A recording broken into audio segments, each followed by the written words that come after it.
Are we broadcasting? Hello. Hello.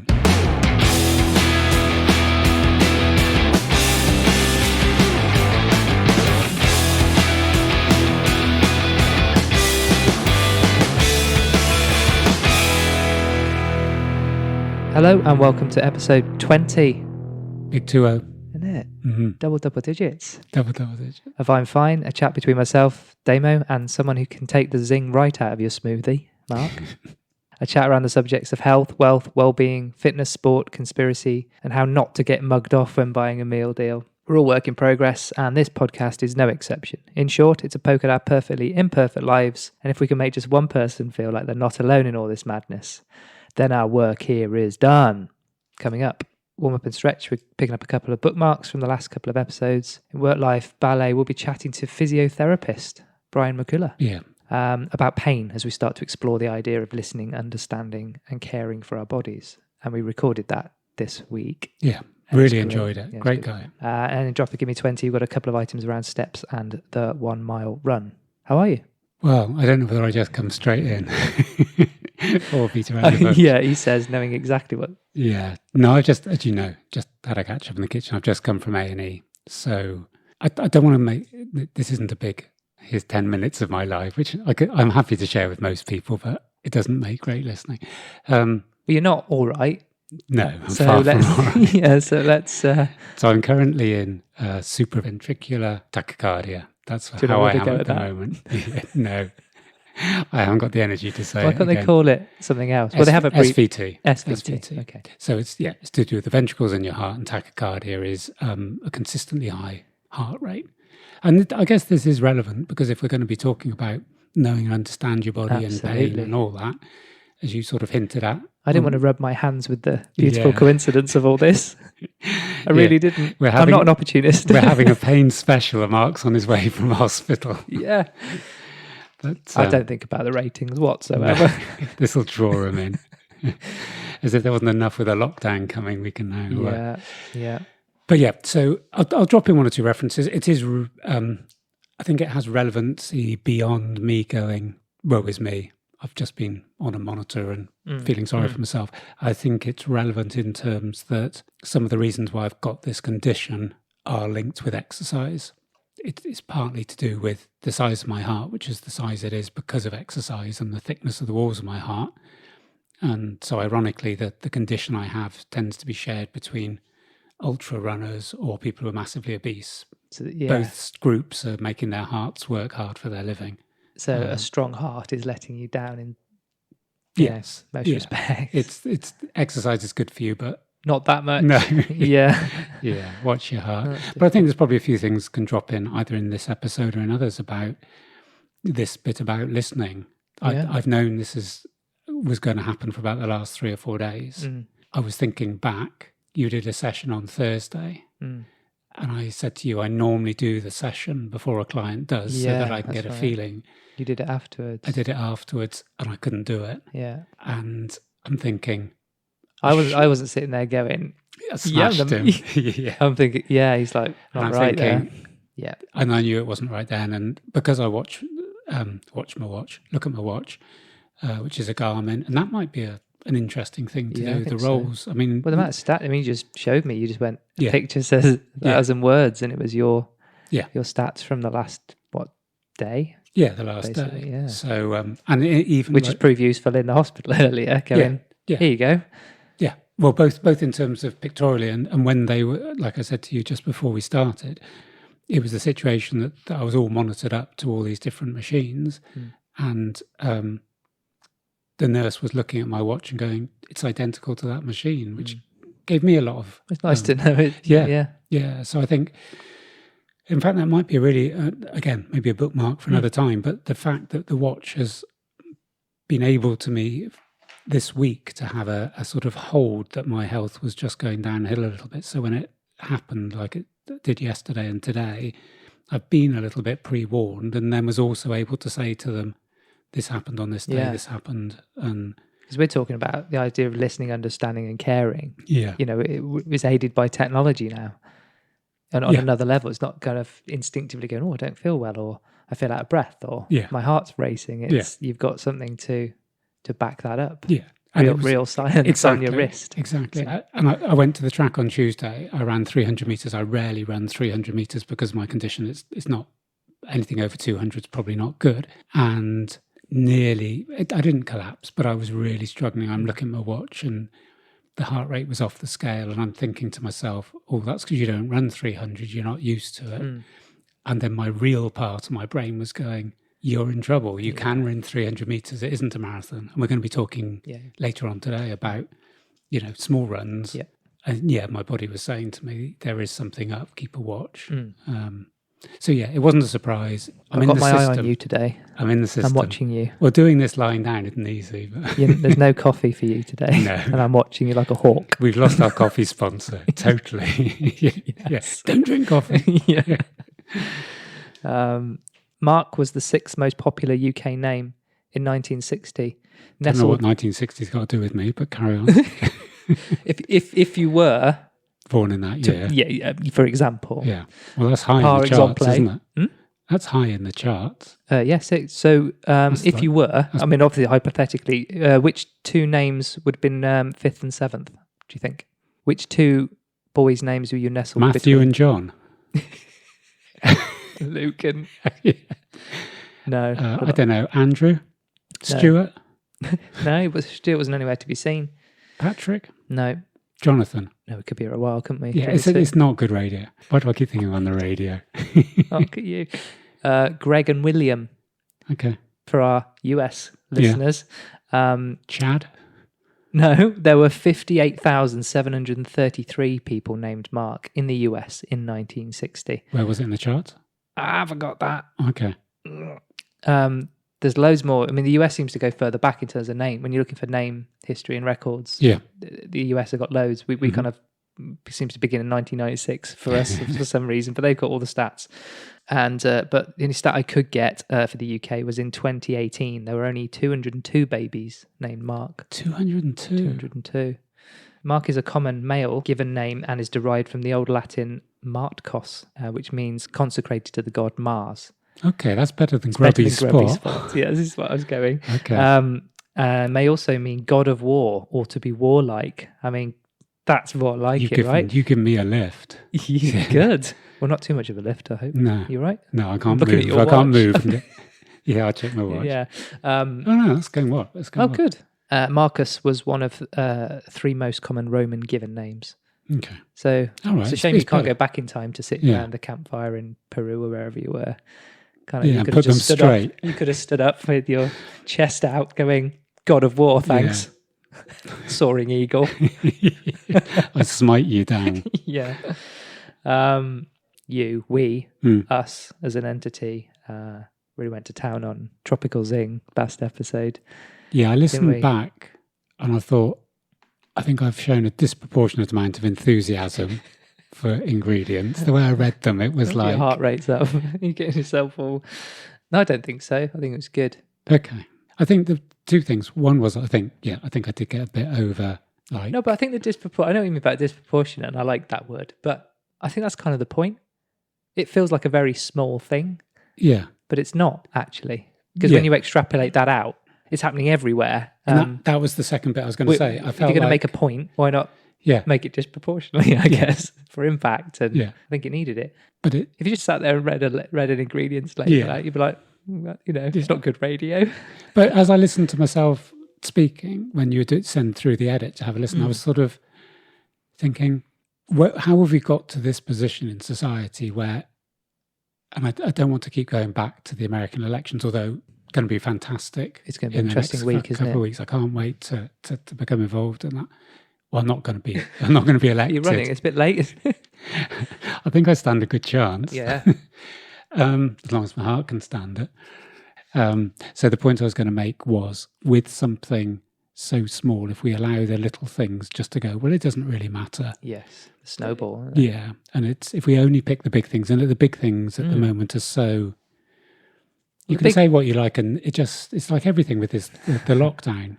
Boris Johnson says shock that it's been leaked. There's 4 of them in a room, and someone's told the national press, having a lockdown now to save Christmas is the most disingenuous thing. Isn't it? Firstly, it's about saving lives. The idea that the reason for doing a lockdown So we can all see each other on Christmas Day. is ridiculous. It is ridiculous. It's about, if it's the right decision, if we don't see each other until next Easter, it doesn't matter if it's the right decision. Right.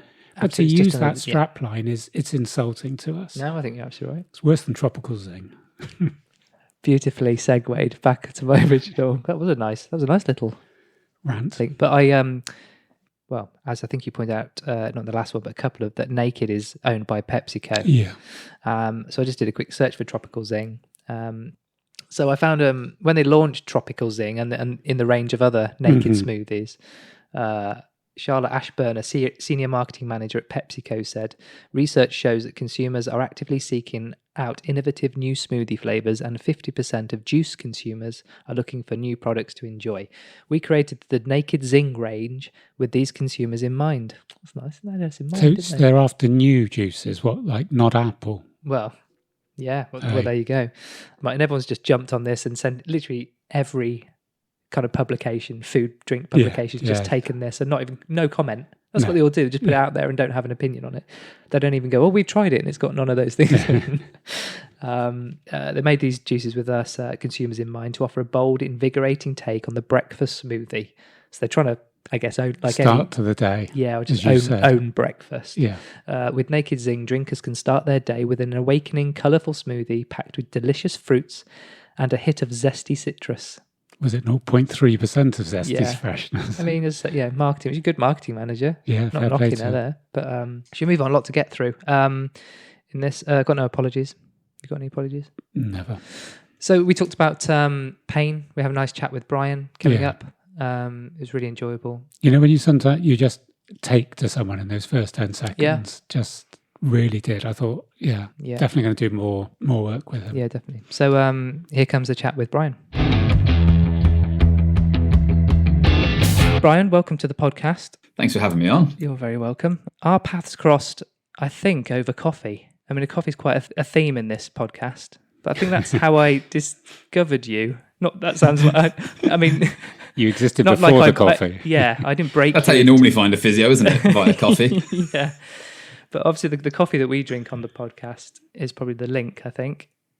Dusty Ape. Have you secured that sponsorship after the first podcast disaster? That needed more editing. Coffee faux pas. Yeah. Yeah. So this could be a good way of trying to get us back on track. Completely unplanned. Thanks. We're a big fan of Dusty Ape. Drop that in. Do you want to give us a quick intro as to what you do? Yeah. Well, first of all, it's lovely to be on the podcast and have a little chat with you guys. I've been qualified as a physio for coming up on 16 years, and I suppose that just starts off building up your broad experience as you do, and you start to, I guess, carve out some sort of niche or direction within that. I'd always been interested in sort of musculoskeletal injuries, so joint, muscle, joint injuries, that sort of thing from my own experiences. And I think that's probably where a lot of physios end up entering into it. So they've seen it from the sports side, and they've seen the magic sponge on a rugby pitch or a football pitch, but they've probably not seen a lot beyond that. And so I suppose my actual undergraduate degree was a massive eye-opening experience into just how much more physio into the depth of dealing with the human body. So that was sort of, an amazing experience. Having said that, I still wanted to continue in musculoskeletal medicine, but just with a broader remit and understanding. And, I definitely credit one of my lecturers in particular who just always wanted to sort of open our minds just a little bit further than, hurt myself, rehab, or some treatment, some hands-on treatment. And that was the end of the journey. I kind of worked my way towards sports injury, sports rehab during this time, then kind of got into cycling a lot and triathlon. And, then I kind of went to do my master's. I focused on research in triathlon and cycling, and sort of it became a passion outside of physio. And then it sort of merged into becoming a passion within physio. And as you said, COVID threw us all into disarray. And out of the ashes, I'm not sure that's an accurate way of describing it. We're still in it, really, aren't we? Yeah, I think so. Yeah. Still burning. Still on fire. Yeah. So in the midst of the fire, I decided that I should set up my own business to be able to focus on doing what I enjoy most, which is working with cyclists. Bike fit became an element of that, and then also being able to impart that little bit of sort of understanding and broader context into physio rehab and the longer term consequences of injuries and pain, I suppose. Yeah, I had quite a broad question to kind of on the subject of that, really. And I guess, has the pandemic seen a rise in your clients, I guess, first of all? I mean, there's plenty of people losing their jobs and not doing so well. And off the back of that, there are other people who are doing quite well. But I think I want to kind of focus on maybe kind of mindset of your clients potentially in terms of, people, especially lockdown, and people then being encouraged or forced to get their exercise maybe that they didn't even get before. So walking, cycling, running, swimming if their pools were open. But I just wondered if that created a lot of extra work or inquiries, and then the second part to that is, have you kind of found a shift in people's own kind of attitude towards self-care? Have they had the time to even concentrate on their bodies a bit more potentially and just focus things really, maybe where they hadn't thought about it before? Yeah, there's a few elements to that, I think. First of all, when we actually went into lockdown, there was no access to any treatment or input really in a face-to-face sense. Yeah. So, virtual appointments became the mainstay, but, not least physical manual therapy and hands-on treatment is, of course, not possible virtually, but also you lose an awful lot without having just the physical presence of someone else in your room to kind of really learn from body cues, body positioning, postures, little sort of tone of voice changes. So I think a lot of people, lost out, and there was a massive backlog of people wanting to get, whether it was physio input or whether it was bike fit input during lockdown, that were then clamoring when the restrictions were eased to get back. Yeah. So that's the first part, I guess. The second part of your question is, what was people's reaction to lockdown and that change? And I suppose I would probably split it into a rule of thirds, is that there was perhaps a third of people who just took it as a bit of a holiday, and, perhaps it drove habits of sort of being at home, perhaps kind of easing up the sort of the belt on sort of dietary side of things. So, eating a little bit more, drinking a little bit, just not really sort of sticking to a plan, because days of the week suddenly merged, weeks and weekends were all a blur. So I think there's those people, potentially that group that kind of just thought, hey, it's a holiday and take advantage of the change. Then maybe there's a group in the middle who had missed getting their exercise and started exercise because they suddenly had the time, a commute was taken away or something like that. And they didn't have those additional time constraints. And then there's the other group of people that I think suddenly dramatically increased when new starters, or they were always continuous with their exercise, but suddenly found an opportunity and really, like you said, refined their focus on whether it was nutrition, exercise. And with all of those, we've seen some interesting patterns of injury. So we've seen changes in overuse injuries where people have just dramatically increased training volume. Those that have started activities that they weren't doing before, picking up running, picking up cycling, let's say, and developing new injuries because their bodies just hadn't previously been exposed to those loads and pressures. And then perhaps others where they were taken out of a structured environment that involved going to work, walking to work, being at work and coming home, and they were just at home all the time, and perhaps, dramatically reducing their physical activity. Yeah. Yeah. If that sort of makes sense. Almost, we will naturally always choose a course, and I think we've seen that sort of divide, and it's sort of enhanced it a little bit. Yeah, I kind of didn't see it as a kind of the force. I mean, obviously I knew there was a forced element to we all had to stay in, but I guess there was people who were getting their exercise regularly from going to work, and and that was all taken away, and that suddenly stopped. And there's people who were aware of that and did something about it. And there's people who probably weren't aware of that because they almost took their commute for granted, their walk to work for granted, maybe, or cycling. And also, I guess there's almost like a fourth group, which are the people that were forced to work. I guess there's also that bit around, if you've got a job, if you're a key worker and you're doing 15,000 steps a day, and you continue to do that, then you're keeping on the narrow. So it might even be that work becomes something that gives you some stability and consistency. Yeah, on a physical element. Yeah. The 10,000 steps group, those that kind of found their physical activity, that target of 10,000 steps, I think that group potentially suffered a lot because of their daily activity involved work, and suddenly those 10,000 steps were just taken away. And they had to go and find them. They had to go out and seek them themselves. And for many, unfortunately, there wasn't perhaps the additional motivation to do it by themselves. And these are habits, aren't they, that are formed? We haven't really dug down on that too much, but if you're creating a habit without really thinking about it, it's actually really hard when it's gone. Yeah, you feel like there's literally a hole in your life, aren't you? Yeah. It's almost Brian's point there that if it happens naturally because it's part of your daily routine of work, then you don't have to think about it. But as Brian said, if you have to get up in the morning and go, I'm going to walk 6 miles, you get to the end of the day and realise you haven't done it. So yeah, I think it does become harder, definitely. And it's great everyone suddenly got out there and started doing things, but arguably doing things not very well, or just threw themselves into it, not the right footwear, jump on a bike they haven't jumped on in 10 years. And then, you could be doing all sorts of damage to yourself, couldn't you? And people are just unaware until something happens. So potentially, I mean, I think what you've seen is just a slightly exaggerated version. I think these sort of events, these sort of global events that force people's behaviors, tend to, from my perspective, exaggerate those traits that are already there. So someone that is likely to exercise a lot, it will just exaggerate that. So what I've seen is the same pattern of injuries, but just perhaps a more concentrated or exaggerated version of some of those things. We've seen really quite pronounced overuse injuries where training volume has dramatically increased, and quite suddenly, because lockdown happened on a date, suddenly there was this extra time. Great, I'll train more. So a dramatic increase in training volume essentially creates a mismatch between your body's capacity and the load you're placing upon it. So that mismatch is going to cause problems, even in trained athletes. And then you've got new athletes or new to exercise individuals who, again, we're talking about that mismatch potentially between capacity, speed of adaptation of your body versus expectations of, well, I want to run 5K tomorrow because I want to. And our brain's ability to process what we want is far quicker than our body's ability to adapt to doing those things. Right. So, lifting with your brain rather than with what your body can do. I'm sure Mark can talk a lot about that as well in terms of from a PT and training perspective. Yeah, I'm just thinking your brain's cashing checks your body can't afford. Is that from Top Gun? Is it? Let's get a Top Gun quote in there for sure. Your ego's writing checks your body can't cash.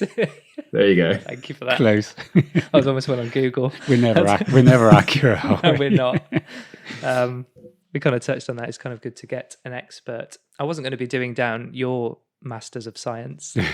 I think I've done that plenty already, but I think we kind of touched on the recovery thing, and maybe the last couple of episodes, like rest being as important. And I don't know, this might come in kind of later on talking about pain specifically. I think we had an off mic talk, and again, this is one of the things where we chuck something out based on a minute bit of evidence, and that Brian could probably tell us loads more on. It was one of my things around, and I can resonate with, what you said resonates with me in terms of there's been a change in my clients in terms of either their approach or their attitude or their volume. But I think one of the things I struggle with a little bit is to properly explain the difference between rehab, recovery and rest. And I think some people think they're the same thing, and they're not, I don't think.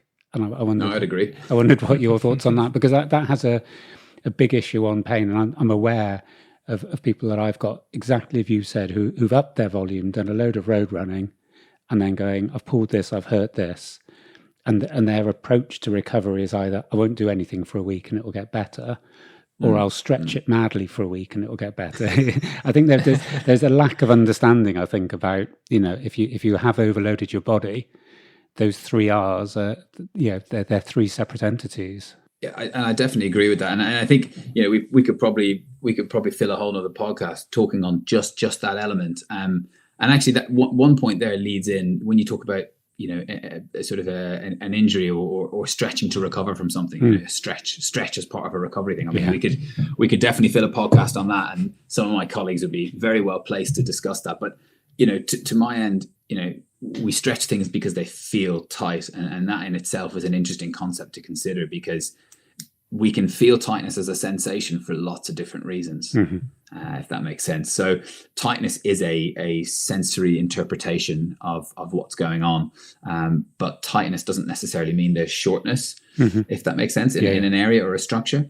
However, when we feel tightness, our automatic response is to stretch it, because that seems to be our only sort of known and ingrained sort of philosophy, is that it's tight, stretch it. And very often we see people describing tightness. Let's say, I've got tight hamstrings. I mean, I'll probably hear that 3 or 4 times every day. And you might find that 10% of those people that say they feel their hamstrings are tight actually have potentially some relative shortness in a hamstring compared to the other side. Whereas there's lots of other reasons why they might feel tight, and the solution is not stretching.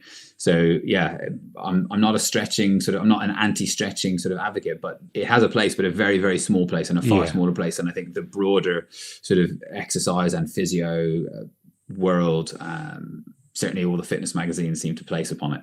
Yeah. Kind of, you mentioned the magic sponge in your And it feels like Yeah, that's just use that. yeah.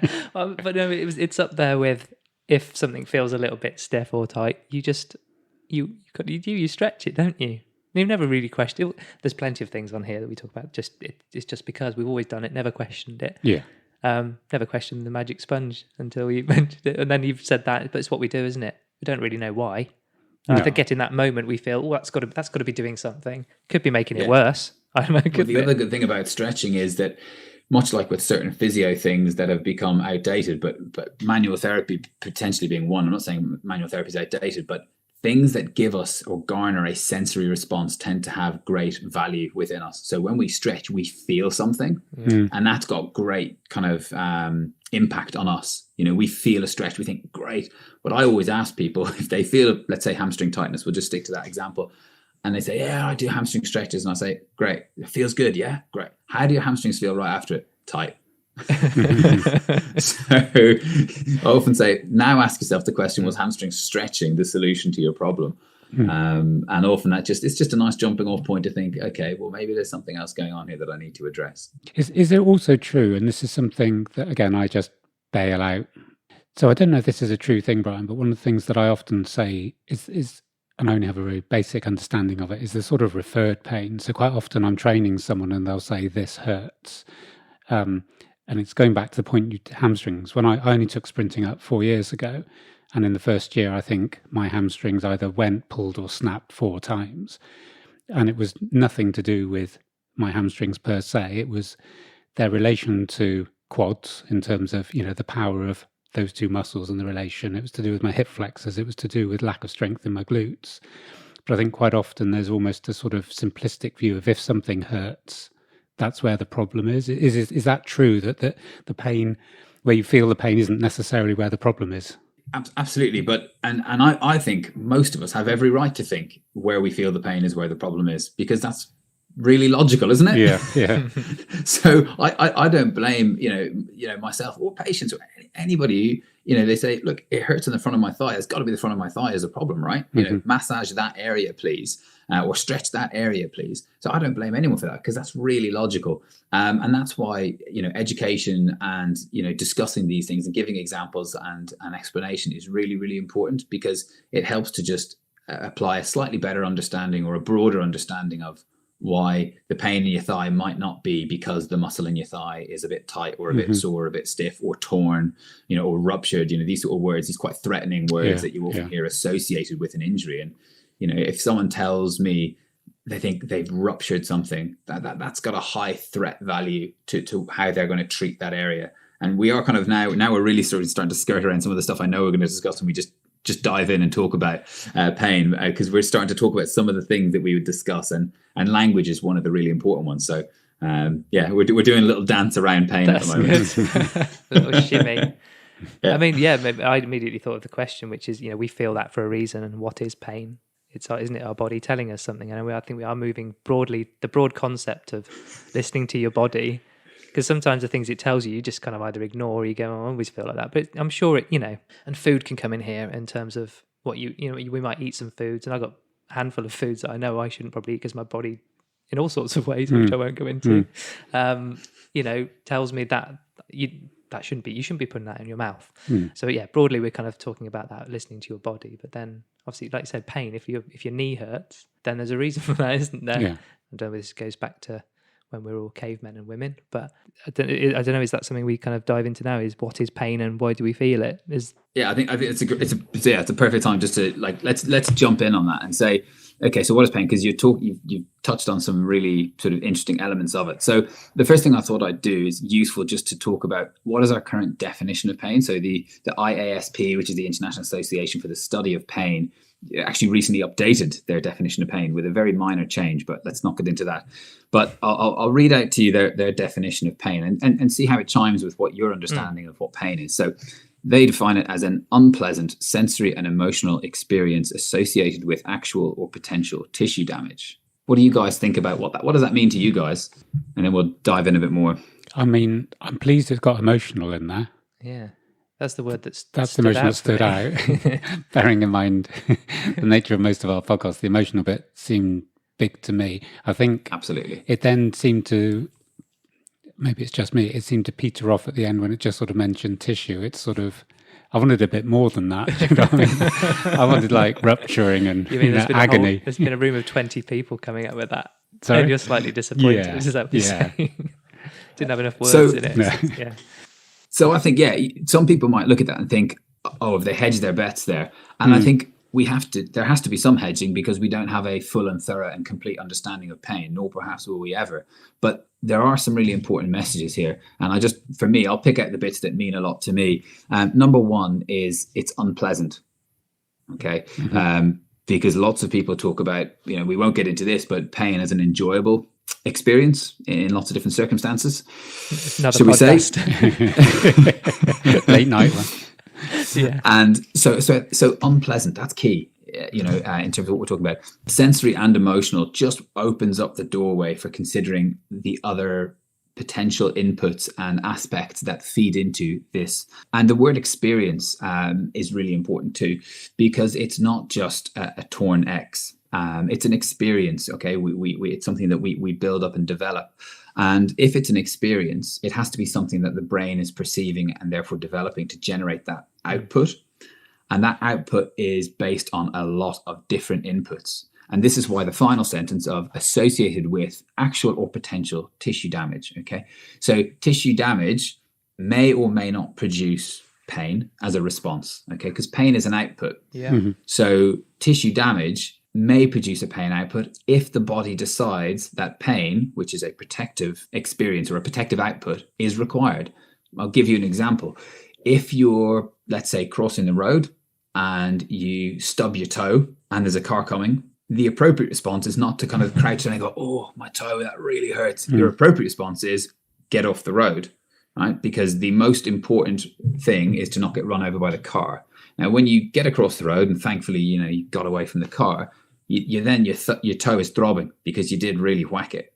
So the body there has hierarchically decided that there was something more important to do than to create a pain output experience in that circumstance. Does that make sense? Yeah. Pain and tissue damage are not a sort of a linear related two items, as it were. Yeah. Tissue damage may cause pain, it may not cause pain. The aspect that's really important there is the context, okay? Pain comes out of the brain, and this is when people say, am I mad? Is the pain all in my head? And I say, well, actually, because pain is a sensory experience that is formed in the brain, it has to be in the brain, okay? The tissue input element is really just an input that the brain can decide what to do with, because pain is all about protecting and creating a sort of safety for the body. If the tissue injury is not deemed to be threatening for safety at that moment, then pain as an end output will not actually occur. And there are other times when we have no tissue damage at all,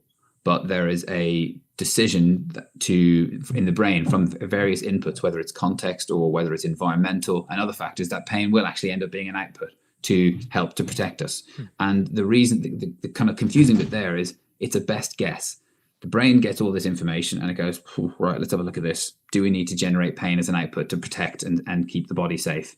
And if it decides no, then it won't produce pain. It's not always correct. Okay, the brain doesn't always get it right, just like with lots of other circumstances. The body is there to look after, well, the brain is there to protect survive. The rest of it, for survival. Yeah. So it is absolutely, and that's the really important thing to get from this. It is a primitive, primordial, protective mechanism to ensure life. It's there to stop you. Like you said, we can roll that example back of being run over by the car to breaking your leg while escaping from a dinosaur. Yeah. You just have to get away, and then your leg can be sore later on, because otherwise you were going to be extinct. Yeah. And now the interesting thing is that we now live in a world where we're increasingly safe. Yeah. And that creates a really strange sort of dichotomy, because we now start deciding what things we want our body to do. So we're asking our body, let's say, to go into the gym and lift weights, and you're telling your body to do that. That's actually, now you've decided that's the important task to achieve. And it's not a life or death situation, but you're asking your body to do it. Your body will try to do that, because now that's sort of an important task for it. So it's a very changed sort of set of circumstances. Yeah, this is hundreds of thousands of years of fine tuning to the highest order, isn't it? We kind of ignore it, or don't listen, I guess. It's kind of, I'm trying to magically weave my next question into it, which is, would you say, do we not listen enough? Or do we not understand our own bodies enough? Or do we spend too much time reading about everyone else's? I think I struggle with either drugs or remedies or approaches that almost nullify the existence of pain or inflammation or whatever. And my sort of view is the body is producing whatever it's producing, or the brain is producing whatever it's producing for a reason. I'm going back to the self-preservation. It isn't just doing it for fun. And I think a lot of people in some circumstances look to escape rather than face that pain. So it's like, if I can nullify it to a point I can't feel it, then it's gone. But the pain is there for a reason, either to protect ourselves or to make sure we move in a certain way or don't move at all.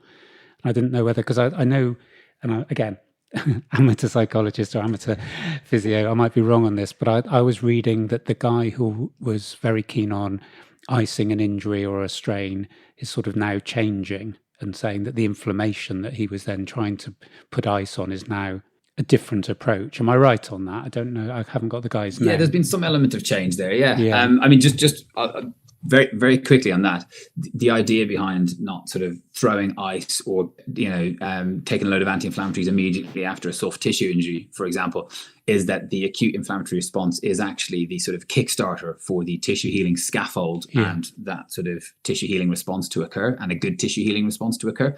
So that suggestion there was that, you're not to try to focus on anti-inflammatory means in the first 36 to 48 hours following a soft tissue injury, specifically to try and allow that acute inflammatory response to set up the early and mid-stage tissue healing that then occurs. Right. But to talk about painkillers, I mean, painkillers is again another can of worms, because we've got the issues with potential opioids and addiction and the negative connotations and associations with that side. All medications have side effects. Even things like paracetamol, ibuprofen, they are not benign medications, so you certainly shouldn't take them for no reason. But when it comes to, again, context and understanding, that's where you can make use of it. So if, for example, we have a situation where we have an injury and we have a pain associated with it, but we're aware that actually the level of that sort of pain that we're experiencing is inhibiting our ability to re-engage with movement and activity, then to try to modify that to allow us to move well can be helpful, would be my opinion. Whereas masking pain, which is the more sort of worrying side point, where I'm just going to take a load of anti-inflammatories to hide it and get on with my next triathlon or my next cycling event, is certainly the negative flip side to that coin, if that makes sense. Yeah.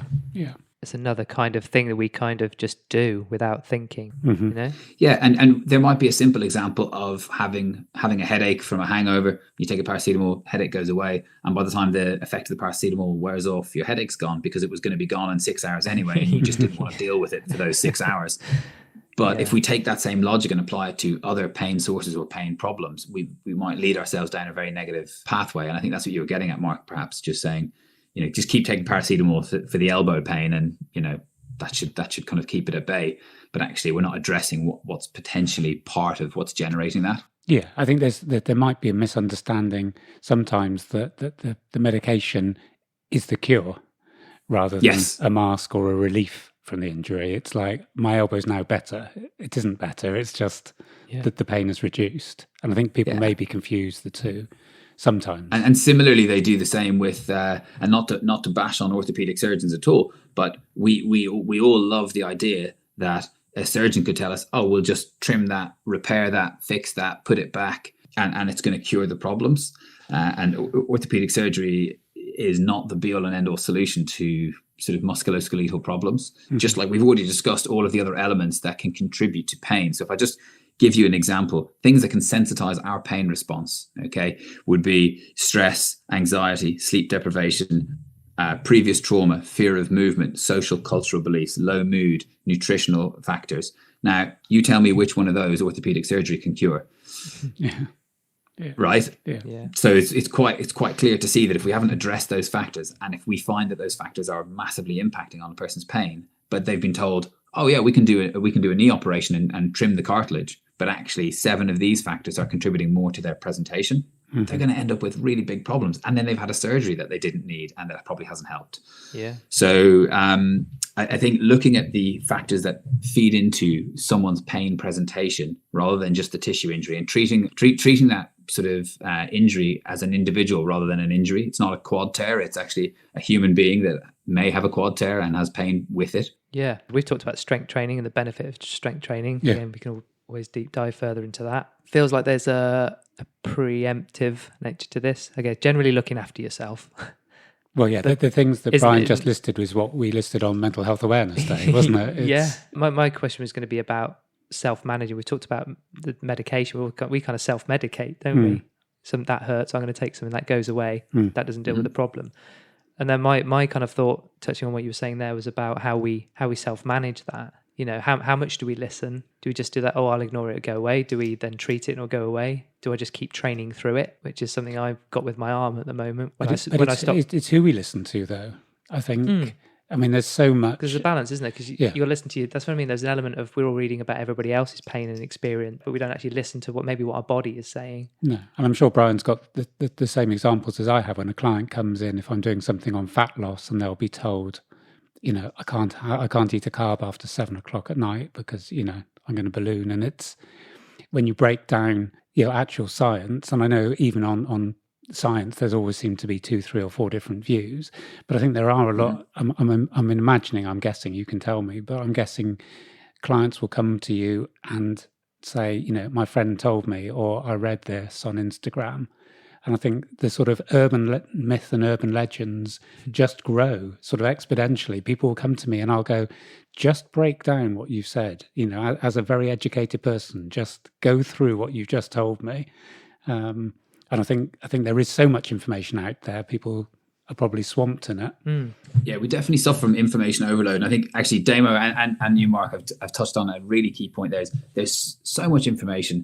And what you'll find is that 99.9% of that information does not apply to you, the individual. Yeah. And what we talked about when we discussed pain there is that it's always a personal experience. Okay, it's personal and individual. So when I'm assessing an injury for someone, I don't book in 7 people with knee pain at the same time and just tell them to do the same thing. Good business model. Yeah, right. Yeah. Hang on a second. Let me just write this down. Back of a beer mat. What you want to do is assess every individual and give them individual solutions, because we go back to that list of seven things that we just put down there as sort of pain sensitizers. For person A with knee pain, they might have no stress, no anxiety, no sleep deprivation, but they do have, you know, previous trauma.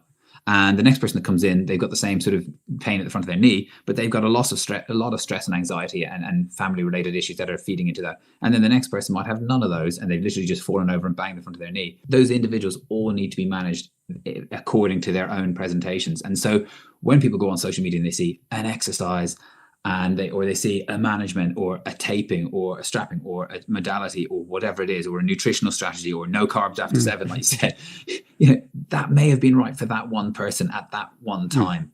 And so we have to get back to this element of understanding the individual. And like you said, Damo, just ask yourself, like, how do I feel? Is this going to work for me? And so when you said, can we self-manage? We probably can to an extent, but we should probably seek guidance, because if we have a tissue injury, like I've torn my bicep, let's say slightly, or pulled my bicep, ask yourself, did it happen in a fashion that you would consider to be reasonable? So if I was lifting a really heavy dumbbell and I was trying to go for my PB on a bicep curl, let's say like 3 kilos, I'm a cyclist after all. Like Damien can relate. Yeah. We exactly. We fostered a good bond over light upper body weights. If I suddenly went to lift a heavier dumbbell than I'd done before and I felt a pull in my bicep, it seems reasonable that I may well have strained some of the tissue in my bicep area. And therefore, I would expect that if I allow it some time to settle and I gradually start to lift some lighter weights again, it should settle in a time frame that's reasonable. However, if I start having pain that's moving around and suddenly it's down in my forearm and it's down in my hand after this injury, well, it seems you'd have to ask yourself, is that my bicep? Because it seems unlikely it to be my bicep if I'm also having pain in my forearm and my hand. And so we have to ask ourselves those questions if we're self-managing. Does that make sense? And if you're not sure if it makes sense or not, then you should seek help. And, you know, whether that's a physiotherapist, a personal trainer, chiropractor, GP, it can't always guarantee that you're going to get the right advice, because unfortunately, the reality is that physios and personal trainers are of varying standards. Yeah. I guess. Yeah. And GPs. Yeah. Oh, well, yeah. All of us in every profession are of varying standards.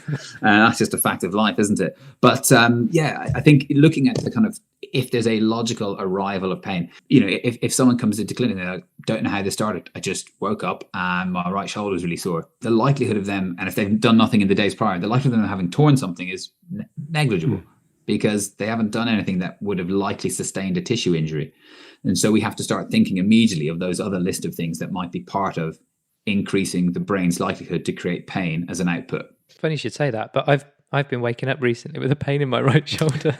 That was spooky. I actually thought, I haven't actually told you about this, Brian.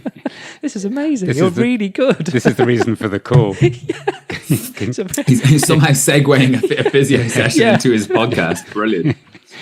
Should we talk about treatment then? No, it leads on to my question because I have got there's some lifts and stuff that we do when we're working out. I can feel it pulling, and I just, obviously the natural thing with pain is your body's going, no, don't do that.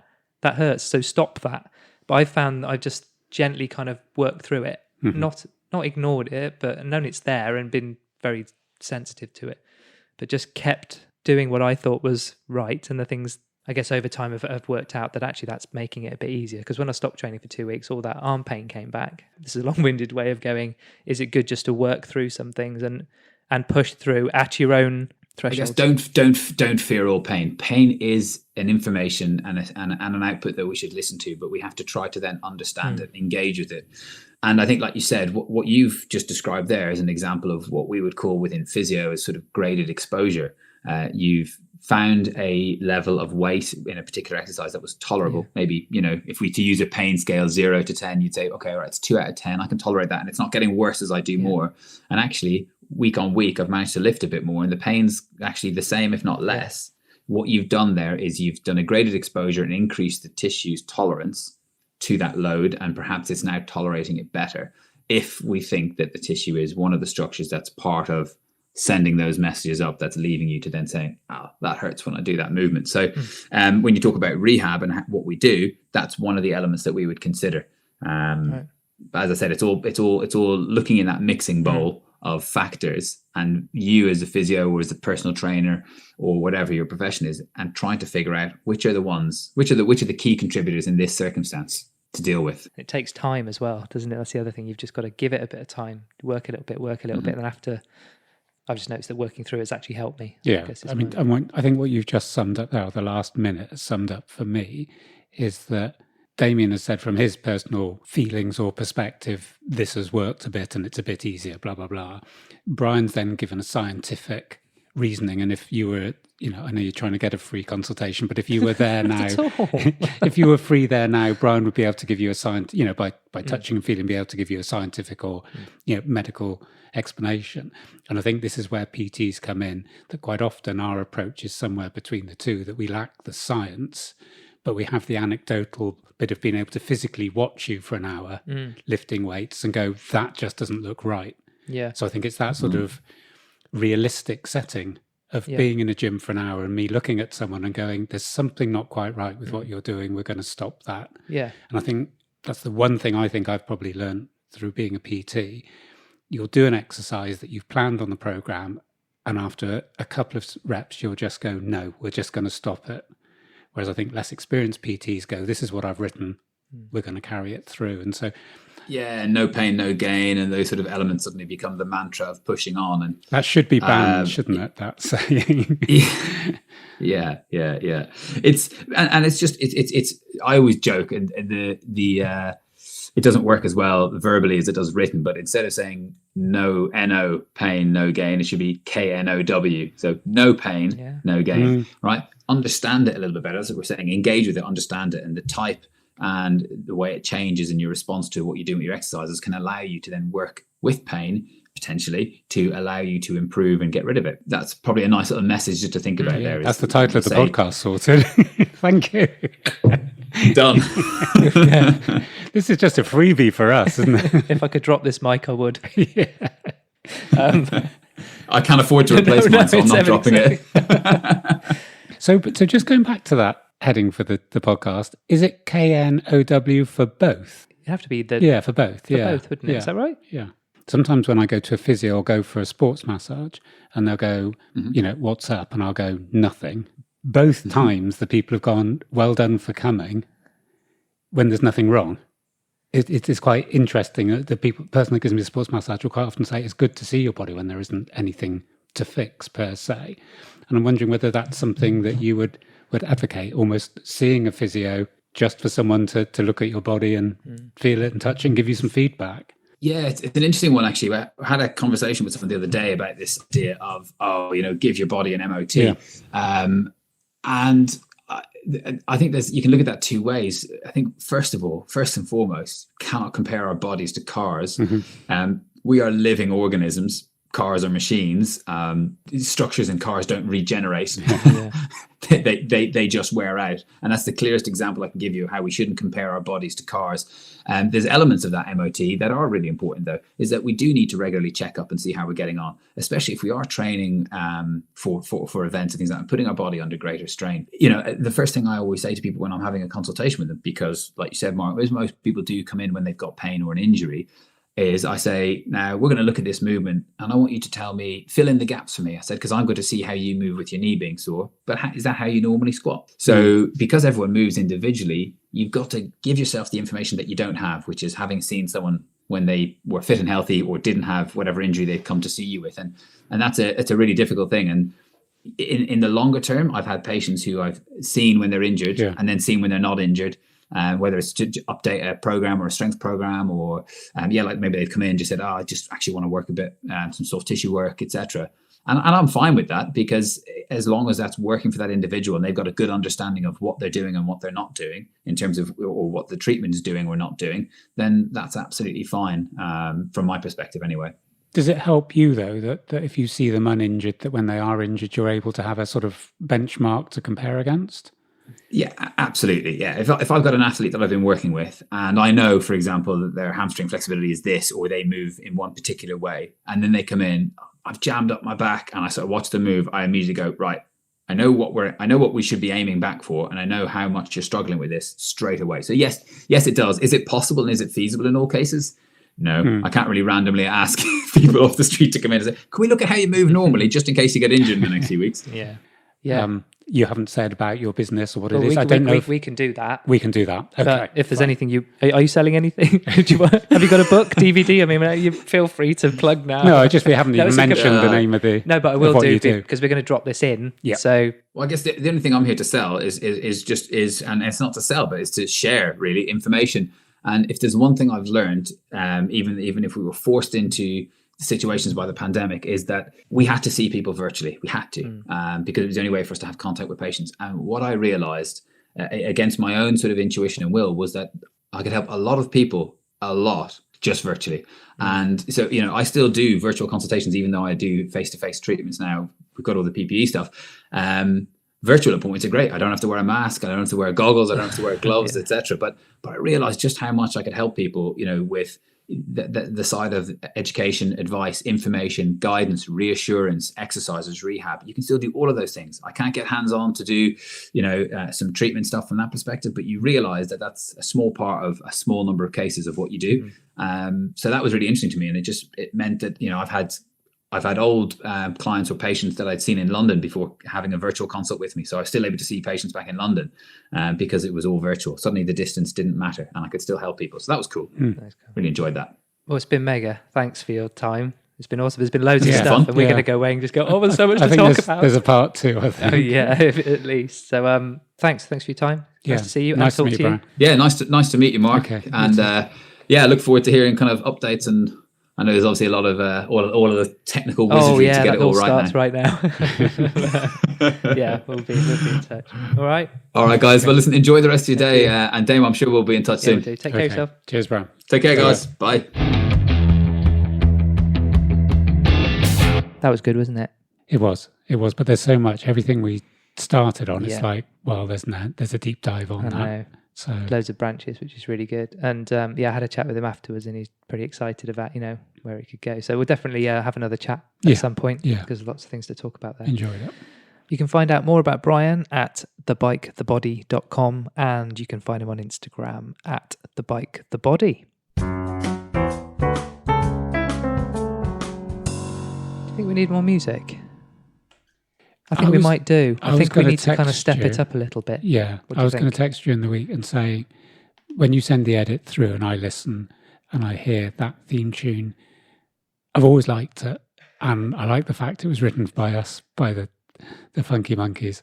But I think... Monkey. Oh, poor monkey fighters. No, I really, really like it. And it has that sort of little bit of coming home. Do you know what I mean? I'm really... Yeah, I like listening when you've sent an edit through. Oh, yeah. Sit down, can pay some attention to this. Well, and that music is a good theme music. So, yeah. I just think whether we just need to... Do we need to throw Heist out the window, or would you like your little plinky plonky? Do you want to? Do we need to grow up a little bit? Yeah, let's get big. Have you heard Sam Harris's old? Sam Harris? You've not? Who's Sam Harris? You never mentioned Sam Harris before. Oh my God, you're in love with Sam Harris. Anything you want to say on the radio? I can't even find this quote, can I? No. No. You talk about him a lot. I mean, why are you wearing that I Love Sam Harris t-shirt? He sent it to me. He's got I Love I'm Fine t-shirt. We decided to do a trade-off. I've got something here. Okay. Because I'm giving you a bit of a day off today. Yeah. Because you need it. How are you feeling? Okay? Yeah, I'm good. Good. Heart rate, 93. And I saw this before your heart spiked. Yeah. So it's not, jumping on the bandwagon. There's a couple of things I saw in Men's Health. I do like getting magazine subscriptions. Yeah. I've got like three magazines in envelopes that I haven't opened, and I'm really excited.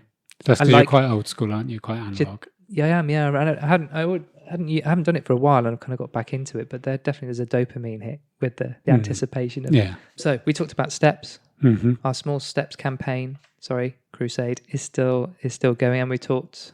I can't remember which. There's so many episodes. Oh, it flies by about walking steps and monitoring your steps. Yeah. It was basically what you were saying a minute ago. But it was basically that 10 was the person that said 10. Plucked the number out the air, and he was near enough right. And there have been studies, and a few of the studies have come and said, well, actually, if you do 7,500, that's just as good. Yep. Anything after that, and I think we're sort of, let's just say, walking 5 miles a day is good. Let's not. Yeah, sure. This little article was called "Boosting Your Heart Health is a walk in the park." So the idea of walking 10,000 steps a day gets a lot of stick. Is it essential for good health, or is it just an arbitrary goal? The truth is that it depends. If you're working out 3 or 4 times per week, the extra steps are a bonus, but far from game changing. The problem is that many struggle to hit even moderate levels of consistent physical activity. If that's you, giving yourself a manageable step target can be a lifesaver. Researchers in the US followed the exercise habits of a group of over 40s for a decade and found that cardiovascular disease was the leading cause of death among the participants. For those walking an average number of steps per day, about 4,000, both in the US and the UK, heart problems posed a significant risk. But those who had a daily step count of 8,000, walking roughly 6K, reduced their chances of death from a cardiovascular disease by 51%, which I thought was quite a big number. It is a big number, and I'm not going to put a spoke in your wheel of optimism. The whole thing at the moment, I'm reading a lot of research around this sort of cause and correlation, is there could be an argument that the people that did more walking might have had a more healthier lifestyle, and might have eaten different things, and might have got out. So I think it's a factor. But yeah, no, it's good. With all these things, there's always other parts. No, I think that's good. I think, these are exactly what we were saying, but they're kind of in and around what we've been talking about. So, and this caught my eye, a mile is the new marathon. I think I mentioned that off air and you kind of went, yeah. So the cardio elite are scaling down their distance for faster stamina wins. Over the past few years, iron people, aren't they? The Iron Men. From the Iron Age. In Hawaii, I think. Right. Iron people and cardiovores. This is all language I haven't read before. Have you heard such a thing? Just a made-up name, but yeah. Okay. Have been trying to one-up each other by performing epic feats, competing on the number of miles they can run or ultras they've completed. Yet one of the most effective ways to train is the simplest, mastering the mile, and it's having a revival. The 1 mile run combines speed and endurance, and it's a good indicator of your overall cardiovascular health, says Danny Mackay. As it doesn't take you long to recover, you can run it again to see how much you've improved. You can't say that about a marathon. Even better, you'll notice yourself getting faster in just 3 weeks. While a typical runner can accomplish a mile in 10 minutes, completing one in 6.5 minutes is where the bragging rights really lie, as the world record is 3 minutes and 43 seconds. And they've got 3 ways to train for it. And these kind of reminded me of you in terms of what you do. So there's 200-meter repeats, uphill endurance, which I've done a bit, only maybe one session with you on that. We did talk about them the other day. And a tempo run. Yeah. So I think, that's right up your strata, isn't it? I think all I wanted to add was I don't want to knock distance runners. I mean, I've done it. I've done up to half marathons and probably at the time enjoyed it. I just feel that sometimes it becomes, you use the word there, bragging rights, so you can't edit that out. Use the word bragging rights. And I think it sometimes becomes a point of, I've done 53 miles in training this week, and there is that element of nobody cares. Yeah. But if you're doing it and you enjoy it, that's great. Yep. And I think a lot of ultra runners do it. I don't mean prove a point, that sounds a bit patronising, but almost, they see the challenge and then they meet that challenge. Yeah. Exactly as you said, from day to day. I was training someone a couple of years ago and I was training her in weights, and she came to me one morning and said, I'm running in a marathon in 3 months and I'm fed up with the training because I'm training for whatever it was, 12 hours a week. I'm not seeing my kids. I'm not seeing, my partner. Yeah. And I'm going to run a marathon, but I don't want to let people down. And I went, no one at all cares. Yeah. And it had been such a big imposition, but it was almost this, I've got to do the miles, I've got to do the training. And talking to you about that guy the other day, Chad Wright, who does ultra running. And he went with a guy that had never run more than 10K, and he ran 100 miles. Wow. He'd never run more than 10K, and he did a last man standing. So you do 4-mile laps, have a break. And he did, with this guy, Chad Wright, he did 25 of those. So he ran 100 miles. Grief. I guess the point is, without, you don't have to do that distance to be able to run that distance. What this guy Chad Wright was saying is that quite often the training, especially when you read a lot of magazines, it's like you have to be out 6 days a week. You have to be doing that. Yeah, okay. His point is you don't. No. Is that element your body will keep? Your body will. It helps. Yeah. And if we're always chasing time, then you probably need to put the training in. You've been to the range. Yeah. We haven't done this. No. I'm fine to do good. it. Yeah, no. You excited about it or not? I was just a wee bit disappointed.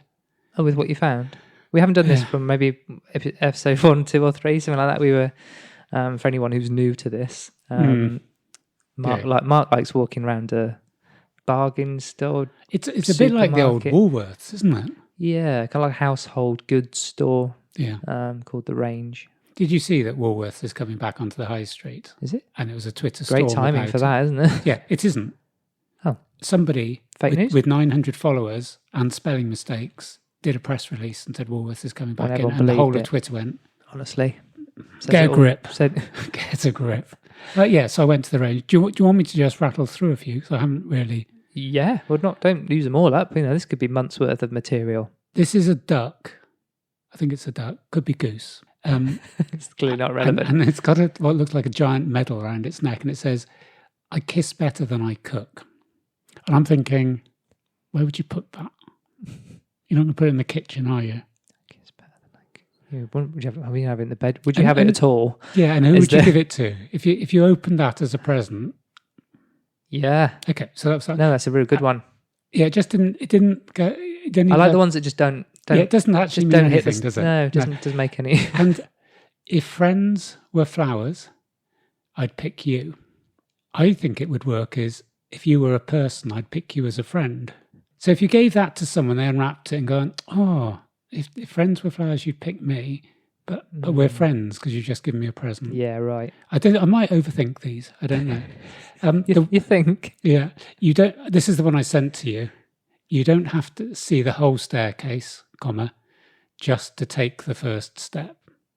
It doesn't make sense. It isn't grammatically correct. Did someone say that? Martin Luther King Jr. Have you had that fact checked and verified by US Today? And I have. Who was the other one? The African one? AFP? AFP. Yeah, we haven't even touched on that one yet. No. So, a couple of things on this. As I told you, Martin Luther King wasn't christened Martin Luther King. Christened Michael, the same as his father. So it was Michael Luther King? Yeah, but this quote isn't the right quote. Oh. You've only got 13 words to put in the range. And you've got it wrong. Okay. Very, very quickly. They said, you don't have to see the whole staircase. just to take the first step. It doesn't quite read properly. Yep. You don't have to see the whole staircase, just take the first step, which does make sense. That's his one, the one that That's does his make one. sense. Yeah, right. so they've they copied a quote they got it. incorrectly. It's like one job. Yeah.